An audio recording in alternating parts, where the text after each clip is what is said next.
Dear aspirants, आज हम बात करेंगे कि एसएसबी की तैयारी के लिए किस तरह का माइंडसेट होना चाहिए, आपका क्या एटीट्यूड होना चाहिए। सबसे पहली बात, you should know what SSB comprise of.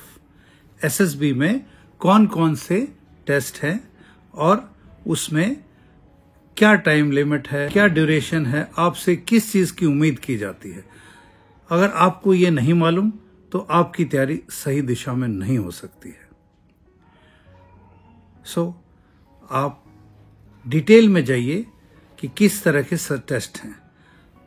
अब हम यहां आते हैं, दो तरह के स्टूडेंट अक्सर जिनसे मेरा मिलना हुआ है। कुछ ऐसे स्टूडेंट आते हैं, वो नहीं किसी फौजी बैकग्राउंड से हैं और उनके फ्रेंड सर्कल में भी कोई इस तरह का स्टूडेंट नहीं है जो उनको एसएसबी के बारे में डिटेल में बता सके। तो यकीनन उनको इसकी जानकारी कम होती है, लेकिन फिर उसके लिए आप कोई भी एसएसबी गाइड लीजिए, उसमें आपको डिटेल में हर चीज की जानकारी मिलेगी। और उसके अलावा किसी ऐसे इंसान से मिलिए जो आपको उसके बारे में बता सकता हो। आपके आसपास कोई न कोई यकीनन रिटायर्ड आर्मी ऑफिसर रहता होगा, आप उनसे टाइम लीजिए और मिलेंगे, वो आपके हर सवाल को दूर किया जाएगा। और फिर भी कोई चीज रह जाती है, आप मुझे कभी भी कॉल कर सकते हैं। मेरे साइट पे मेरा नंबर है, आप बेहिचक कभी भी कॉल कीजिए। अब मैं वापस आता हूं अपने टॉपिक पे। और जिन स्टूडेंट्स को, जिन एस्पायरेंट्स को ये मालूम है कि टेस्ट में क्या क्या, किस किस तरह के उसके टेस्ट होने हैं, उसको तैयारी करने के लिए, या ये दोनों तरह के स्टूडेंट्स को तैयारी करने के लिए एक कॉमन चीज है कि अपने आप से झूठ नहीं बोलना है। आपको जो चीज नहीं आती है उसके बारे में जानिए और उसकी तैयारी डिटेल में कीजिए। क्योंकि अगर आप अपने आप से झूठ बोलेंगे तो यकीनन आप साथ साथ अपने पेरेंट्स से भी झूठ बोल रहे होंगे और वो आपसे बहुत उम्मीदें बांध लेते हैं। आप बिना तैयारी के जाएंगे, मैं आपको यकीन दिलाता हूं एसएसबी बिना तैयारी के आप क्लियर नहीं कर सकते। मेरे एक टीचर ने मुझे एक बात बताई थी, जो शायद उनको उनके टीचर ने बताई हो, कि 1947 के आसपास जो उनके टीचर थे वो दिल्ली में पढ़ाते थे। वॉल्ड सिटी के अंदर एक ऐसा स्कूल था जो किसी ट्रस्ट द्वारा चलाया जा रहा था, और उस ट्रस्ट के मालिक का बेटा क्लास में सबसे आखिर में आके बैठता था। और उस जमाने में वो काले गॉगल्स लगा के बैठा करता था, जो हिंदुस्तान में विद्यार्थियों को लगाने का रिवाज नहीं था, और वो काले गॉगल लगा के सो जाता था और टीचर को नहीं पता चलता था। कुछ टीचर उसको इसलिए भी नहीं टोक पाते थे क्योंकि उनके अब्बा हुजूर के काफी डोनेशन उस स्कूल में आती थी, तो उन्हें डर रहता, नौकरी जाने का डर रहता था। लेकिन एक जो शास्त्री जी थे उस स्कूल में, उन्होंने एक दिन उस शेख को कहा कि शेख, तुम नहीं सो रहे हो, तुम्हारा भविष्य सो रहा है। उसने उस वक्त रियलाइज किया कि तैयारी की, पढ़ाई की एक अलग वैल्यू है।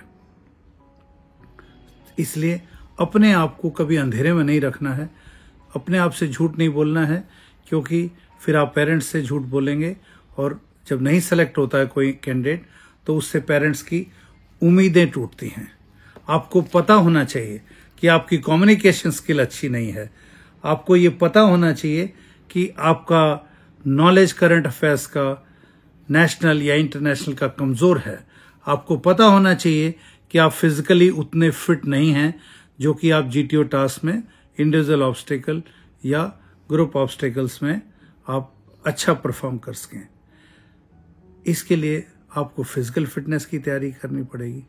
आप में कोई इंटरव्यू फेस करने के लिए अपने बारे में खुद नॉलेज होनी चाहिए, करंट अफेयर्स की नॉलेज होनी चाहिए। आपको साइकोलॉजी टेस्ट में स्टोरीज लिखना, सिचुएशन रिएक्शन टेस्ट लिखना, ये इसके तरीके हैं, आना चाहिए। और जब तक आपको पहले से नहीं पता है कि मैं क्या टेस्ट फेस करने जा रहा हूं, तो यकीनन आपका परफॉर्मेंस उतना बेहतर नहीं हो सकता है।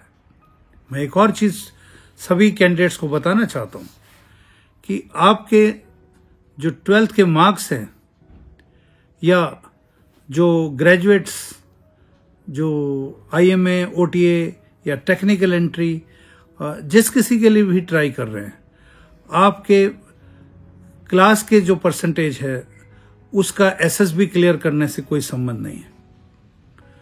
मैं कई ऐसे विद्यार्थियों को पर्सनली जानता हूं जिनके 96, 97, 98% तक मार्क्स हैं और उनका कभी NDA क्लियर नहीं हुआ। और एक का तो मुझे बहुत ही शानदार आंसर था।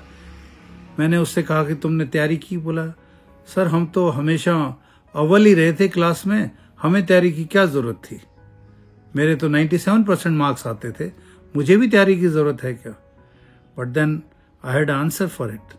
मैंने कहा had you been so good तो you would have cleared the written test of NDA। यकीनन आप उस कट ऑफ मार्क्स को नहीं छू पाए जो कि आपको SSB बुलाने के लिए जरूरी था। And then he had no answer, he only said कि आपने मुझे पहले क्यों नहीं बताई ये बात। This was a gentleman who never worked. He thought कि since he has got 98-97% marks तो he can sail through any of the written exams. No. And on other hand, I know students who had 70-75% marks. They cleared the written at first chance and made it to SSB in their first chance. They are doing their training now in the academy. इसलिए इस बात से आपको गुमराह नहीं होना चाहिए कि आपके बहुत ऊंचे स्कोर आए हैं तो आप SSB या रिटर्न क्लियर कर जाओगे। हर चीज दुनिया में मेहनत मांगती है। सकल पदार्थ सब जग माही, बिना मेहनत पावत नहीं।